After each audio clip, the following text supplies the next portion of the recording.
விஜய் வந்து சிஎம் ஆயிட்டாரு. அதுதான் உங்களுக்கான ஒரு பெரும் பிரச்சனை. வாங்க, நீங்க இந்த சிஎம் ஆவறதுக்குள்ள 2.5 வருஷத்துல கட்சி ஆரம்பிச்சு அவர் பட்ட அவஸ்தைகள் எல்லாம் நீங்க பார்த்திருப்பீங்க. இன்னும் கேட்டா உச்ச நட்சத்திரம் விஜய். ஏன்னா எம்ஜிஆர் சிஎம் ஆன பிறகு சிவாஜி அது மாதிரி தான் தூண்டி விட்டாங்க, நீங்க அரசியல் வாங்கினாங்க. அவர் படுதோல்வி அடைஞ்சப்போ சொன்னார், இந்த ராமச்சந்திரன் தான் நம்மள வந்து ரசிப்பாங்க, அவ்வளவுதான் ஒதுக்கிட்டாங்க. அப்புறம் பாக்கியராஜ் கட்சி ஆரம்பிச்சாரு, டி ராஜேந்தர் கட்சி ஆரம்பிச்சாரு, நிறைய பேர் கட்சி ஆரம்பிச்சாரு, சரத்குமார் கட்சி ஆரம்பிச்சாங்க. இவங்கெல்லாம் எப்ப கட்சி ஆரம்பிச்சாங்கன்னா ஃபீல்ட் அவுட் ஆனவனே கட்சி ஆரம்பிச்சாங்க. இந்த ஃபீல்ட் அவுட் படங்கள்லாம் வாய்ப்புலாம் போன பிறகு, சம்பளம்லாம் இறங்கின பிறகு, எப்பயாவது ஒரு 10, ஒரு 20, 30 பேர் வீட்டு வாசலே நின்றுட்டு இருக்கணும், ஏதாவது காது நிறைய பேசிட்டே இருக்கணும் போது அந்த கோஷம் கட்டிட்டே இருக்கணும்ல, அதுக்கு ஒரு கட்சி ஆரம்பியா அப்படின்னு அதெல்லாம் காணாமலே போச்சு.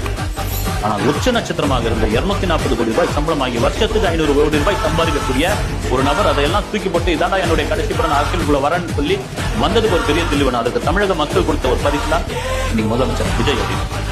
அவர் மாதிரி உங்களால இறங்கி மக்களோட மக்களாக வேலை